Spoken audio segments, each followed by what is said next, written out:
முக்கிய செய்தியை பார்த்துக் கொண்டிருக்கிறோம். பாகிஸ்தானுடன் மோதல் தீவிரமடைந்துள்ள நிலையில் முப்படைகளின் தளபதிகளுடன் பாதுகாப்புத்துறை அமைச்சர் ராஜ்நாத் சிங் முக்கிய ஆலோசனையை மேற்கொண்டு வருகிறார். முக்கிய செய்தியை பார்த்துக் கொண்டிருக்கிறோம். முப்படைகளின் தளபதியை சந்திக்கிறார் இந்தியாவின் பாதுகாப்பு அமைச்சர் ராஜ்நாத் சிங். பாகிஸ்தானுடன் மோதலானது தீவிரமடைந்துள்ள நிலையில் முப்படைகளின் தளபதிகளையும் பாதுகாப்பு அமைச்சர் ராஜ்நாத் சிங் சந்தித்து முக்கிய ஆலோசனைகளை மேற்கொள்ளவிருக்கிறார்.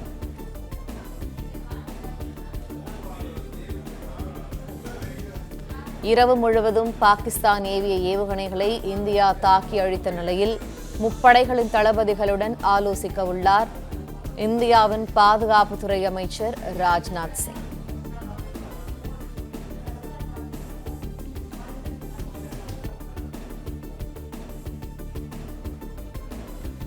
இரவு முழுவதும் பாகிஸ்தான் ஏவிய ஏவுகணைகளை இந்தியா தாக்கி அழித்த நிலையில் முப்படைகளின் தளபதிகளுடன் ஆலோசிக்க உள்ளார் இந்தியாவின் பாதுகாப்புத்துறை அமைச்சர் ராஜ்நாத் சிங்.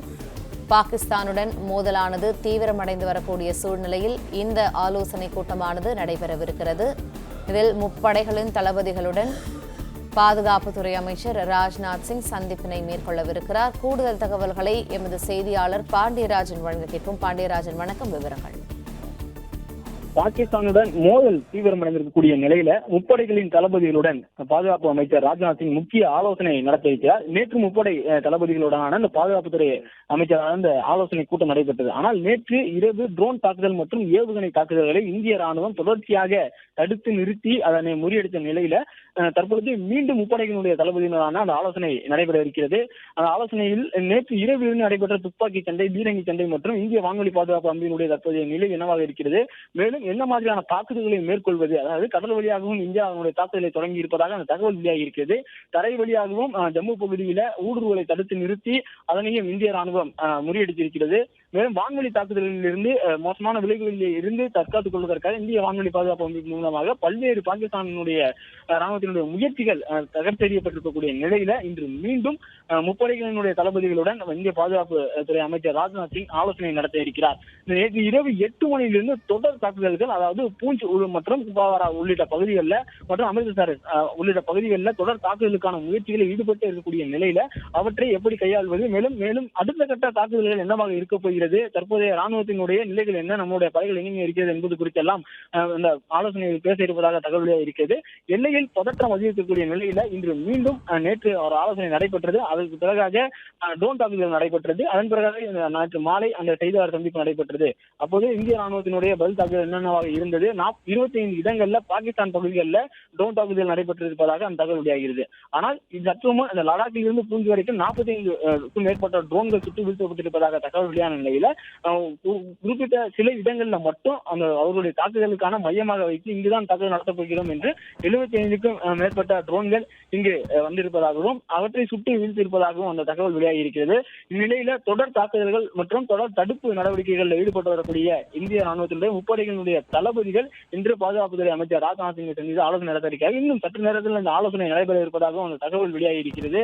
பாகிஸ்தானுடைய தாக்குதல் இரவு நேரத்தில் மட்டுமே தொடர்ந்து நடைபெறுமா, அது பகல் நேரத்தில் அவருடைய தாக்குதல் இருக்குமா என்பது குறித்தெல்லாம் இந்திய ராணுவத்தினர் பாதுகாப்புத்துறை அமைச்சர் விலகிக் கூட இருக்கிறார்கள். மேலும் தரை வழியாக நாம் சொல்லக்கூடிய அந்த LOC லைன் ஆஃப் கண்ட்ரோல் இருக்கக்கூடிய பகுதிகளில் அந்த பாகிஸ்தான் ஆக்கிரமிப்பு காஷ்மீர் பகுதியில் இருந்து ஊடுருவல் முயற்சியை எவ்வாறு தடுப்பது, பீரங்கி மூலமாக அவர்கள் அடித்து உள்ளே வருவதற்கான முயற்சியில் ஈடுபடுகிறார்கள். அவருடைய பீரங்கி டாங்குகளை குறிவைத்து நம்ம தாக்குதல் நடத்தி இருக்கிறோம். அவர்களுடைய எத்தனை பீரங்கி டாங்குகள் இதுவரைக்கும் சேதப்படுத்தப்பட்டிருக்கிறது என்பது குறித்தெல்லாம் தகவல்கள் வெளியாக இருக்கிறது.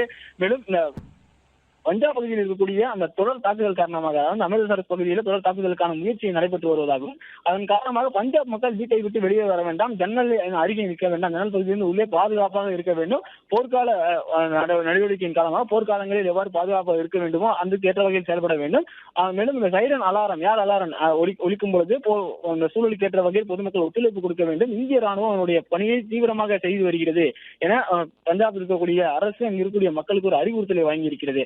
எல்லையில் பதற்றம் தொடர்ந்து தாக்குதல் இருந்தாலும் இந்த தொடர் தாக்குதலை முறியடித்துக் கொண்டிருக்கக்கூடிய இந்திய ராணுவம் மீண்டும் பதில் தாக்குதலை மேற்கொண்டு வருகிறது. மேலும் பாகிஸ்தானுடைய ராணுவ மையங்களை அழிக்கக்கூடிய பணிகளிலையும் ஈடுபட்டிருக்கிறார்கள். பயங்கரவாதிகள் அங்கேதான் இருக்கிறார்கள் என்ற அடிப்படையில் தான் நேற்று ராவல்பிண்டி உள்ளிட்ட பகுதிகளெல்லாம் இந்திய ராணுவத்தினுடைய அந்த ட்ரோன் தாக்குதல்கள் 25க்கும் மேற்பட்ட ட்ரோன்கள் தாக்குதல் நடத்தியிருப்பதாக தகவல் வெளியானது. ஆனால் நேற்று இரவு 8 மணியிலிருந்து தொடர்ச்சியாக ஒரு குறிப்பிட்ட சில பகுதிகள் இந்தியாவில் இருக்கக்கூடிய டொமஸ்டிக் ஏர்போர்ட் ஆகிய இருக்கக்கூடிய பகுதிகள் எல்லாத்தையும் தாக்குதல் நடத்த முயற்சி செய்து வரக்கூடிய பாகிஸ்தானுடைய அந்த தாக்குதல் முயற்சியை முறியடித்திருக்கிறது. மேலும் பாகிஸ்தானில் இருக்கக்கூடிய நகரங்கள்ல துறைமுகங்கள் மற்றும் ராணுவ மையங்கள் இருக்கக்கூடிய பகுதிகளில் தொடர் தாக்குதலில் ஈடுபட்டு வருவதாகவும் தகவல் இருக்கிறது. இந்நிலையில் தான் மத்திய பாதுகாப்புத்துறை அமைச்சருடன் முப்படைகளின் தளபதிகள் ஒரு ஆலோசனையை மேற்கொள்ள இருக்கிறார்கள். பிளே ஸ்டோர் மற்றும் ஆப் ஸ்டோரில் இருந்து பாலிமர் செயலியை QR கோடு மூலம் பதிவிறக்கம் செய்யுங்கள். செய்திகளை உடனுக்குடன் பெறுங்கள்.